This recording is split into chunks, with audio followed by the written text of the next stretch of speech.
Maintenant, nous allons écouter la parole du Seigneur. En ce dimanche, pas le dimanche, lundi 25 mai 2026. Amen. Le thème est le suivant. Le jour de la Pentecôte, pourquoi le Saint-Esprit n'est pas tombé sur le temple de Salomon? À la Pentecôte, ce jour-là, le Saint-Esprit n'est pas tombé sur le temple de Salomon. Pourquoi? C'est ce que je vais expliquer par les Écritures, afin que vous compreniez que Dieu il choisit un lieu pour faire sa volonté. C'est Dieu qui a dit à David de dire à son fils Salomon de lui bâtir un temple. Salomon a bâti le temple de Dieu. Et le jour de la consécration, Dieu est venu dans ce temple sous la forme de nuée. La gloire de Dieu est tombée dans le temple que Salomon avait bâti pour Dieu. Donc Dieu a accepté ce temple-là. Il a fait de ce temple-là son lieu d'habitation pendant un temps. Ce temple était là quand Jésus prêchait. Ce temple était là quand Jésus prêchait dans les rues. Et puis Jésus, il monte au ciel. Et il répand sur terre le Saint-Esprit. Maintenant, ce qui est curieux, c'est qu'il n'est pas tombé dans le temple de Salomon. C'est ça qui m'intrigue. C'est ça que je veux comprendre. Il est tombé ailleurs. Dans la même ville, il y avait deux lieux. Le lieu principal, c'était le temple de Salomon. Et la chambre haute, où étaient assemblés les disciples de Christ. Mais pourquoi le Saint-Esprit n'est pas tombé sur le temple de Salomon? Et pourquoi il allait tomber sur une maison qui n'est même pas un temple? C'est la maison de quelqu'un, un ami de Jésus. Donc Jésus, c'est là qu'il va pour manger et faire la Sainte-Seine. Vous voyez, le mystère est grand. Et c'est pourquoi je voudrais encore vous rappeler que Dieu n'agit pas comme par hasard. Il choisit un lieu bien précis pour faire ce qu'il veut. Si tu n'es pas dans ce lieu-là, il ne va pas te calculer. Il ne va pas te bénir. Même si tu connais la Bible par cœur. Pourquoi est-ce que Dieu n'a pas visité ceux qui étaient dans le temple ce jour-là? Je rappelle que c'était le grand jour de la Pentecôte, où les Juifs étaient là, les scribes, docteurs de la loi, les prédicateurs, ils étaient là, avec d'autres peuples. Ils étaient là, dans le temple et de la cour du temple, pour adorer le grand Dieu, le Dieu de Moïse, d'Abraham, de Jacob, d'Isaac. Et c'est le même jour-là que Dieu a décidé de visiter son peuple qui est l'Église. Donc il y avait deux groupes ce jour-là. Le premier groupe, c'était les Juifs qui étaient versés dans la Torah. Ils avaient la Torah avec eux. Ils avaient les Écritures avec eux. Ils avaient les psaumes avec eux. Ils avaient les prophètes avec eux. Ils avaient tout ça. Les parchemins. Il y avait les rabbins, les docteurs de la loi, comme les Gamaliel, les scribes. Non, il y avait de grands hommes de Dieu. Et à côté, là-bas, il y avait environ 120 personnes qui n'avaient pas de Bible. Ils n'avaient pas de Bible avec eux. Ils n'avaient pas de Torah avec eux. La Torah, c'est la Bible hébraïque. Eux, ils n'avaient pas tout ça. Et parmi eux, il n'y avait même pas de docteur de la loi. Il n'y avait pas de rabbin.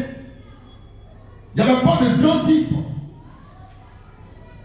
Alors quand Dieu vient, il vient sur ces gens-là qui n'ont même pas de Bible, qui n'ont pas de Torah.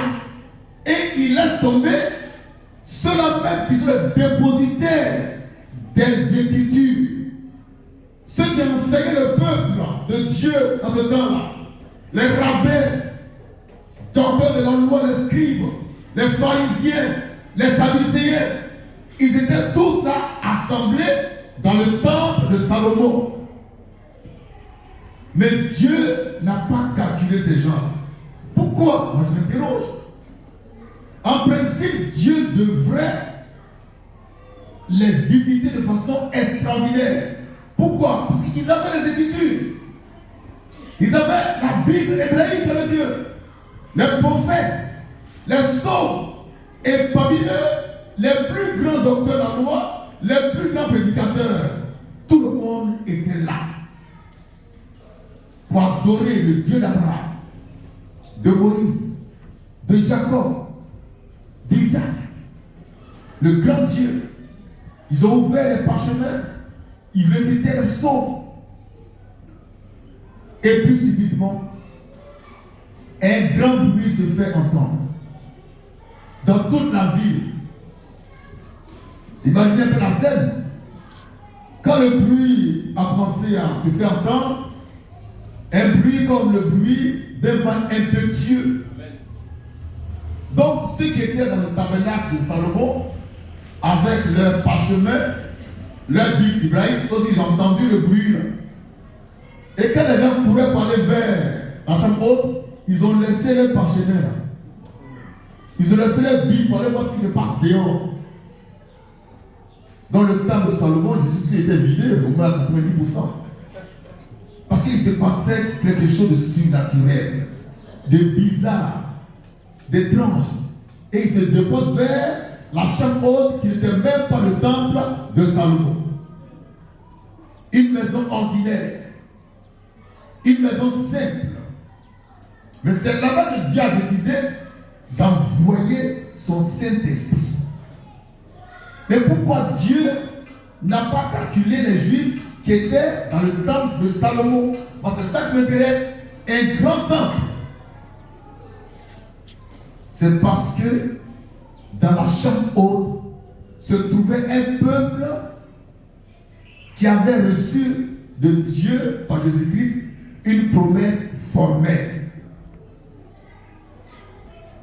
Ils ont marché d'après une promesse formelle.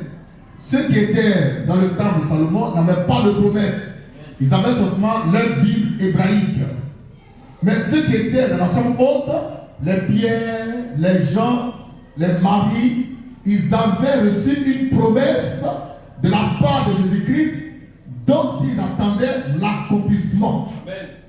Les autres n'ont pas de promesse. Ils avaient le Torah, les psaumes, les prophètes. Et ils récitaient par cœur tous les versets de Genèse à Malachie. Mais les disciples de Jésus-Christ, ils n'avaient pas de Torah. Mais ils avaient une promesse divine. Amen. Ils étaient dans une alliance divine. Amen. Jésus a dit, ne quittez pas la ville. Il ne quittez pas la ville jusqu'à ce que vous soyez revêtus de la puissance d'en haut. Il a dit ça à ses disciples, et non aux rabbins, et non aux scribes, mais à ses disciples, à ceux qui ont cru en lui et qui l'ont suivi. Les autres n'avaient pas de promesse. Amen. Mais ils avaient le Torah. Mais les disciples, eux, ils avaient une promesse formelle concernant la puissance d'en haut. Ils étaient dans leur petit coin. On va lire l'issue. Luc 24, verset 49. Verset 49. Oui. Et voici, oui, j'enverrai sur vous, oui, ce que mon Père a promis. Oui. Mais Oui. Vous, Oui. restez dans la ville, Oui. jusqu'à ce que Oui. vous soyez revêtus Oui. de la puissance d'en haut. Très bien. On va lire rapidement Acte 1 et suivant. un suivant pour voir quelque chose. Frère, il y a deux groupes ici. Il y a un groupe qui était au bon endroit. Là où Dieu devait répandre son esprit. C'est ceux qui étaient dans la chambre haute. Il y a le grand groupe composé de grands docteurs de la loi, de grands rabbins, de grands scribes, de grands prédicateurs, des gens qui connaissaient les Écritures, des gens versés dans les Écritures, des gens capables de réciter par cœur toute la Torah sans se tromper. Mais ceux-là, ils n'ont pas reçu la visitation de Dieu parce qu'ils n'avaient pas reçu de promesses. Ils agissaient sans promesse. Ils prêchaient sans promesse. Ils prêchaient sans alliance. Mais ceux qui étaient dans son haut, ils avaient reçu une promesse. Là-dessus. Acte 1. Là-dessus. Acte 1. Oui. Verset 1er. Oui. Théophile. Oui. J'ai parlé. Oui. Dans mon premier livre. Oui. De tout ce que Jésus Oui. a commencé. Oui. De faire. Oui. Et d'enseigner. Oui. Dès le commencement. Oui. Jusqu'au jour. Oui. Où il fut enlevé. Oui. Au ciel. Oui. Après avoir donné. Oui. Ses ordres. Oui. Par le Saint-Esprit. Oui. Aux apôtres. Oui. Qu'il avait choisis. Oui. Après qu'il eut souffert. Oui. Il apparut vivant. Oui. Et leur donna. Oui. Plusieurs preuves. Oui. Se montrant à eux. Oui. Pendant 40 jours. Oui. Et parlant des choses. Oui. Qui concernent le royaume de Dieu. Oui. Comme Oui. il se trouvait avec eux. Oui. Il leur recommanda Oui. de ne pas s'éloigner Oui. de Jérusalem, Oui. mais Oui. d'attendre Oui. ce que le Père avait promis. Oui. Ce que je vous ai annoncé, leur dit-il. Attendez ce que je vous ai promis. Il n'a pas dit ça à ceux qui étaient dans le temps de Salomon. Amen. Mais à ceux qui l'ont suivi, à ceux qui l'ont vu et qui ont cru en lui. Je vous ai promis quelque chose. Attendez ça. Dans un lieu précis, là où vous partez d'habitude, là, c'est là-bas que ça va tomber. Là-dessus. Comme il se trouvait avec eux, Oui. il leur recommanda Oui. de ne pas s'éloigner Oui. de Jérusalem, Oui. mais d'attendre Oui. ce que le Père avait promis. Oui. Ce que je vous ai annoncé, Oui. leur dit-il. Oui. Oui. Oui. Car Oui. Jean a baptisé d'eau, Oui. mais vous, Oui. peu de temps, Oui. vous serez baptisés Oui. du Saint-Esprit. Jean a baptisé d'eau, mais vous serez baptisés du Saint-Esprit. Il dit ça à qui? À ceux qui l'ont suivi. Amen. Et non aux pharisiens, non aux scribes, non aux grands docteurs de la loi, mais à ceux qui ont cru en ce message. Vous serez baptisés du Saint-Esprit. Et pour cela, ne quittez pas la vie, restez là, dans la chambre haute. Là-dessus. Alors, les apôtres réunis lui demandèrent, Seigneur, est-ce en ce temps que tu rétabliras le royaume d'Israël? Il a répondu, c'est à vous de connaître. Verset 6. Verset 6. Ok. Verset 6. Oui. Alors, Oui. les apôtres réunis Uh-huh. lui demandèrent, Seigneur, est-ce en ce temps-là que tu rétabliras le royaume d'Israël? Verset 7, oui. Il a répondu, Oui. c'est à vous Oui. de connaître les temps Oui. ou les moments. Verset 8. Mais Mais vous recevrez vous recevrez une puissance, une puissance, le Saint-Esprit, le Saint-Esprit survenant sur vous. survenant sur vous. Tout ça, ce sont les promesses qu'il faisait à ceux qui l'ont suivi. Et non à ceux qui étaient avec leur Bible hébraïque et qui connaissaient tous les versets par cœur. Et ils ne connaissaient pas les versets par cœur. Mais ils connaissaient Christ. Ils ont vu Christ. Ils ont écouté Christ. Ils ont marché avec Christ. Là-dessus. Et vous serez mes témoins Oui. à Jérusalem, Oui. dans toute la Judée, Oui. dans la Samarie, Oui. jusqu'aux extrémités de la terre. Oui. Après avoir dit cela, Oui. il fut élevé Oui. pendant qu'ils étaient, Oui. qu'ils regardaient, Oui. et une nuée Oui. le déroba Oui. à leurs yeux. Oui. Et comme il avait les yeux fixés, Amen. Donc ici, on a lu les promesses que Christ a faites à ceux qui l'ont suivi. Réveille mon cigare. Non, non, je ne parle pas de celui-là.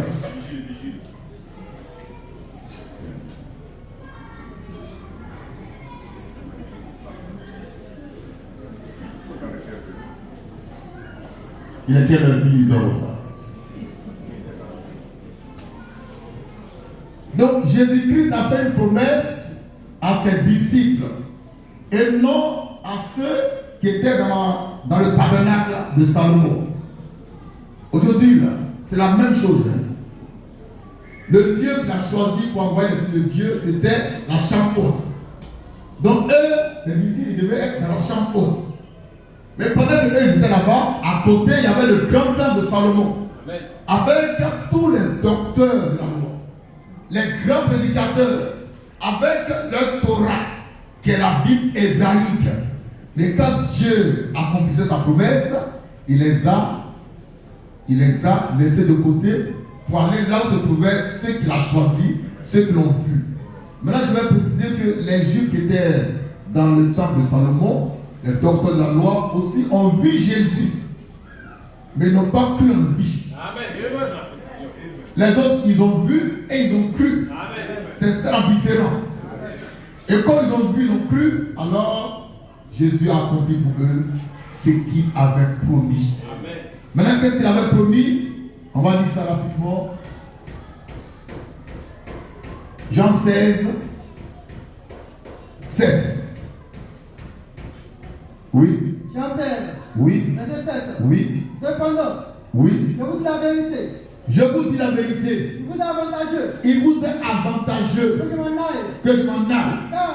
Car Si je ne m'en vais pas, si je ne m'en vais pas, le consolateur le consolateur ne viendra pas vers vous. ne viendra pas vers vous. Mais Si je m'en vais, si je m'en vais, je vous l'enverrai. je vous l'enverrai. Voici une promesse. Donc Jésus doit partir pour qu'il envoie ce qu'il a promis à ses disciples. C'est le consolateur, ou bien le défenseur, ou bien le Saint-Esprit. La promesse en question n'a pas été faite à ceux qui avaient leur Bible, qui avaient les Écritures, qui avaient leur docteur de la loi, qui avaient les grands prédicateurs du moment. Elle a été faite à ceux qui l'ont suivi et qui ont écouté sa promesse. C'est bon? Lecture. Et quand il sera venu, Et quand il sera venu, il convaincra le monde il convaincra le monde en ce qui concerne le péché, en ce qui concerne le péché, la justice, la justice et le jugement. et le jugement. Oui, En ce qui concerne le péché, oui, parce qu'il ne croit pas en moi. oui, La justice, oui, parce que je vais au Père. oui, Et comme vous ne me verrez plus. oui, Le jugement, oui, parce que le prince de ce monde oui, est jugé. oui, J'ai encore beaucoup de choses. oui. Non, c'est bon, c'est bon, c'est bon. Donc ici, le Seigneur parle toujours à ses disciples, Amen. pas aux autres. Pourtant, ils sont tous juifs. Mais il y a eu une sélection qui a été opérée.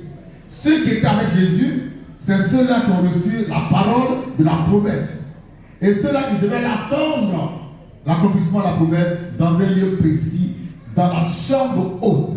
C'est là-bas que Dieu a choisi pour répandre sur son peuple son Saint-Esprit. Et non dans le grand temple de Salomon. Dieu il choisit toujours un lieu. Hier on a vu ça ce matin. Hier, il choisit un lieu pour faire sa volonté, un lieu pour accomplir son plan. Et en ce qui concerne l'enlèvement, le même Dieu a choisi un lieu pour rassembler les élus, les aigles, les préparer avant le grand jour de l'enlèvement. Ce lieu-là, on a identifié ça hier, c'est autour du mystère du cadavre de Matthieu 24, 28. Mais pour l'effusion de l'Esprit de Dieu, il a choisi la chambre haute et non le temple de Salomon. Amen. Où était la Torah, les Écritures, les psaumes, les prophètes, les grands docteurs de la loi, les grands prédicateurs. Aujourd'hui, c'est la même chose. Le temps viendra où il est déjà là, où on verra les docteurs de la loi des temps modernes, les scribes des temps modernes, les grands prédicateurs réciter par cœur toute la Bible. Mais quand le temps sera venu pour que Dieu envoie la promesse, il ne va pas aller vers eux. Il va venir vers nous car nous sommes l'incarnation de sa parole. Depuis que je prêche, Depuis que je vois les gens prêcher, je n'ai pas encore vu à Figayo, à Inch'Allah, le Saint-Esprit tomber sur les gens. Je n'ai jamais vu ça. Je n'ai jamais vu ça. On vient, on prend la Bible, on reçoit les versets bibliques, c'est bien. Mais est-ce qu'on reçoit le Saint-Esprit qui est le garant de notre salut? Non. Alors, ils sont comme les gens qui sont parqués dans le temps de Salomon, du temps moderne. Amen. On va lire maintenant le chapitre 16, verset 12 à 14. Le thème, c'est le jour de la Pentecôte. Pourquoi le Saint-Esprit n'est pas tombé sur le temple de Salomon? C'est parce que là-bas, il n'y avait pas de vie. Ils avaient la Bible où il n'y a pas de vie. Mais il est tombé sur la chambre haute parce qu'à l'intérieur se trouvaient des gens qui avaient déjà reçu la vie, le salut, et qui étaient dans une alliance particulière avec Jésus lui-même. Des gens qui avaient reçu une promesse formelle en ce qui concerne le baptême du Saint-Esprit. Lisons Jean 16, 12, 14. Merci. J'ai encore beaucoup de choses à vous dire. J'ai encore beaucoup de choses à vous dire. Mais vous ne pouvez pas la supporter. Oui. Maintenant. Oui. Quand le consolateur sera venu. Quand le consolateur sera venu, l'esprit de vérité. L'esprit de vérité. Il vous conduira. Il vous conduira. Dans toute la vérité. Dans toute la vérité. Jésus n'a jamais dit que c'est la Bible qui va nous conduire dans toute la vérité. Amen. Il n'a jamais dit ça. Car il sait lui-même que dans la Bible, il n'y a pas de vie. Donc, ce qu'il a promis pour nous conduire dans toute la vérité, on va relire ça. Jean 16, 12 et suivant. Jean 16, verset 12 et suivant. Oui. J'ai encore beaucoup de choses. Oui. À vous dire. À vous dire. Mais. Oui. Vous ne pouvez pas la porter. Oui. Maintenant. Oui. Quand le consolateur sera venu. Quand le consolateur sera venu. L'esprit de vérité. L'esprit de vérité. Il vous conduira. Il vous conduira. Dans toute la vérité. Dans toute la vérité. Car. Amen. L'esprit de vérité qui viendra, c'est lui qui va vous conduire dans toute la vérité. Donc ici, la Bible ne peut pas jouer ce rôle. La Bible ne peut pas nous conduire dans toute la vérité. Mais c'est l'esprit de vérité, qui est le consolateur, qui est le Saint-Esprit. C'est lui seul qui a le pouvoir de nous conduire dans toute la vérité. C'est pourquoi il est primordial, il est fondamental, il est impératif que chacun de nous reçoive dans son cœur, dans sa vie, le Saint-Esprit, le consolateur, le défenseur, le paraclet. Et la promesse est aussi pour nous qui sommes à la manne fraîche. Quand j'étais à Boaké, Dieu m'a dit que par ma main, vous recevrez le Saint-Esprit abondamment. Amen. Je suis dans une alliance. Amen. J'ai reçu une parole de promesse dans laquelle je marche. Vous suivez? Donc nous avons une promesse. Nous sommes dans une alliance. Et Dieu agit par rapport à la promesse et l'alliance qu'il traite avec moi et avec vous. Le Saint-Esprit, c'est ce qu'il faut parler au ciel. Personne ne va être enlevé par la Bible, mais par le Saint-Esprit qui déjà habite en lui. C'est maintenant qu'il faut avoir le Saint-Esprit dans son cœur, dans sa vie, dans sa chair, dans son âme et dans son esprit. Car c'est lui qui va nous enlever plus tard. Le Saint-Esprit, c'est la promesse sublime.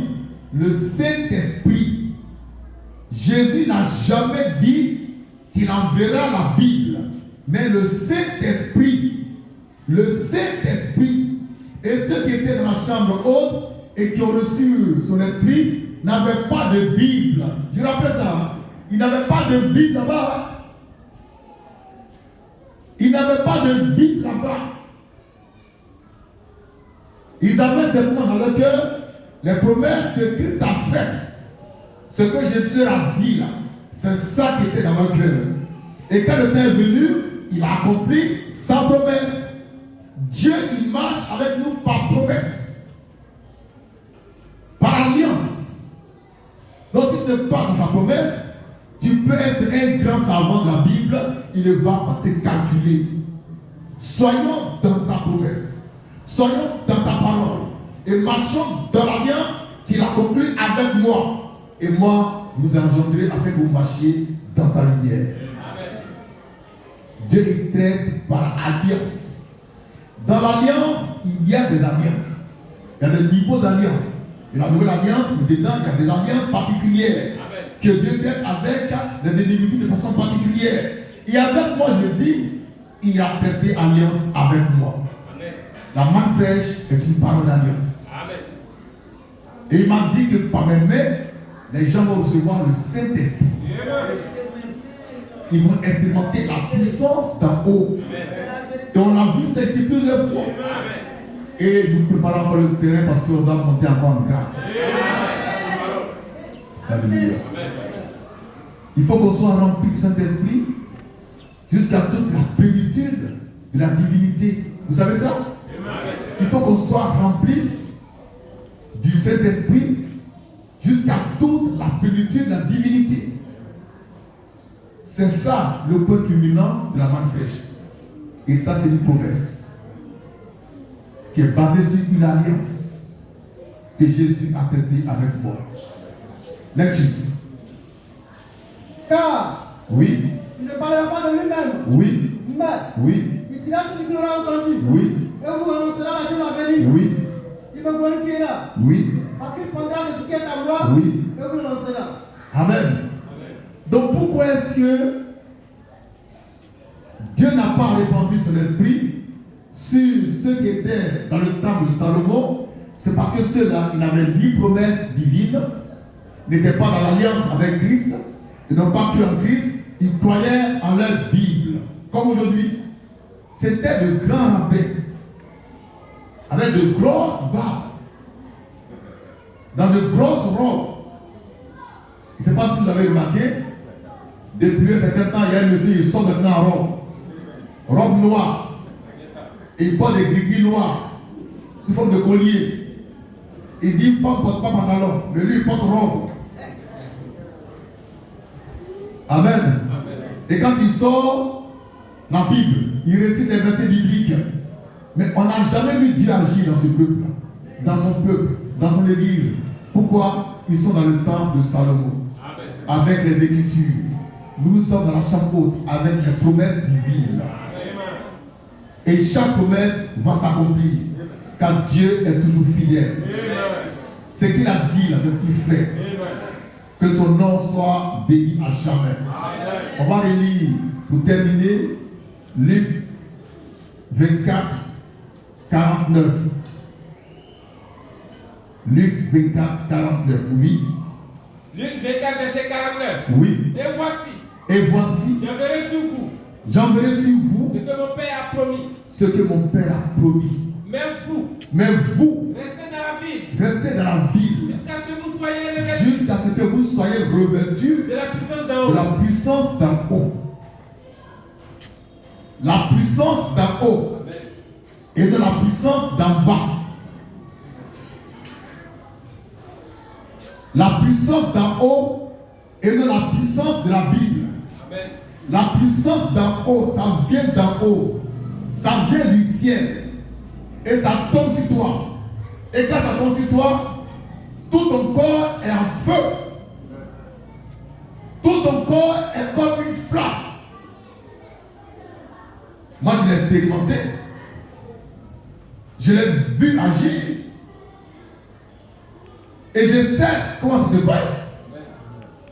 J'ai vécu ça. Je l'ai expérimenté. La puissance vient d'en haut.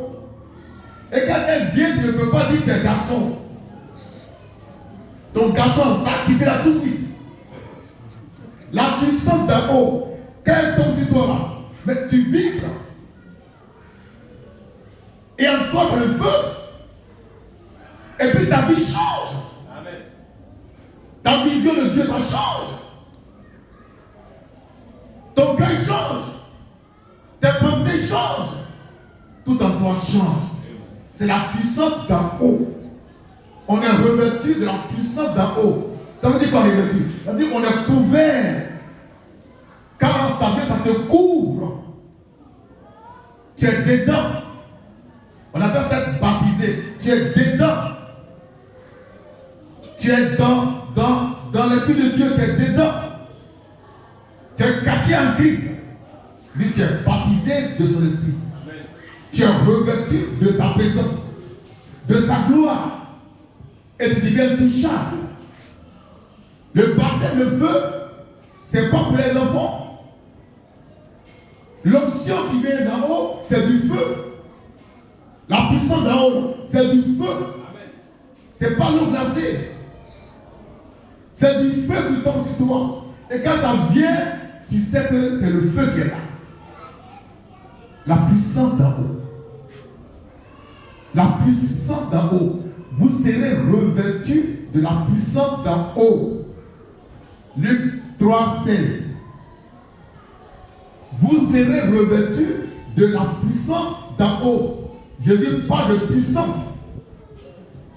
Il parle de puissance qui vient d'en haut pour nous revêtir, pour nous couvrir, pour nous sceller pour toujours. Et quand tu l'as reçu, cette puissance, elle ne va plus jamais te quitter. Jamais. Et puis tu ne peux pas tomber en tentation. Tu ne peux pas pécher. Tu n'as même pas envie de pécher. Ton désir, c'est la sainteté, la pureté, la gloire, la perfection. Car tu auras fini avec le péché. La puissance, ça tombe d'en haut. C'est le feu qui tombe sur toi pour t'embraser, pour faire de toi du feu. Ta langue devient langue de feu. Tes pensées, des pensées de feu. Tes paroles, des paroles de feu. Lecture. Luc 3, verset 16. Oui. Il est dit à tous. Oui. Moi, je vous baptise d'eau. Moi, Jean-Baptiste, je vous baptise d'eau. Mais il vient. Mais il vient. Celui qui est plus puissant que moi. Celui qui est plus puissant que moi. Je ne suis pas digne. Oui. De délier la croix. Oui. De ses souliers. Oui. Lui. Il vous baptisera. Il vous baptisera Du Saint-Esprit. du Saint-Esprit Et de feu. et de feu. C'est le baptême du Saint-Esprit et de feu.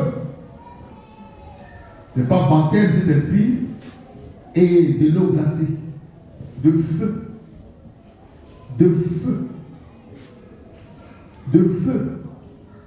Et quand ça tombe sur toi, tu peux rendre témoignage de ce que tu as vécu. Dieu ne va pas rentrer en toi sans faire de bruit. Il n'a pas de l'ordre. Il ne va pas rentrer en toi et puis tu ne sais pas qu'il est là. Non, non, non. Il va te dire qu'il est là lorsque le feu va t'embraser. C'est le baptême du Saint-Esprit et du feu. C'est bon? Et nous, on a ça déjà, mais ce n'est pas suffisant. Il y a deux choses qu'il ne faut pas cesser de rechercher dans la vie. Il y a deux choses. Il ne faut pas te fatiguer de chercher ça. La première, c'est l'onction. Il faut toujours chercher l'onction. Quand j'ai pris 4 heures, il y en a 3 heures pour l'onction. Souvent les 4 heures, c'est l'onction. Je n'ai pas dit, bon Seigneur, donne-moi l'argent. Quel argent? On ne fait pas l'argent. Seigneur, donne-moi l'onction, remplis-moi de l'onction et l'argent viendra. Amen. Deuxième chose, c'est l'argent. Le gain. Il ne faut jamais être rassasié d'argent. Il faut tout faire pour avoir fait soif d'argent. Donc ces deux choses-là, c'est pour vous. Amen. Je vous aime.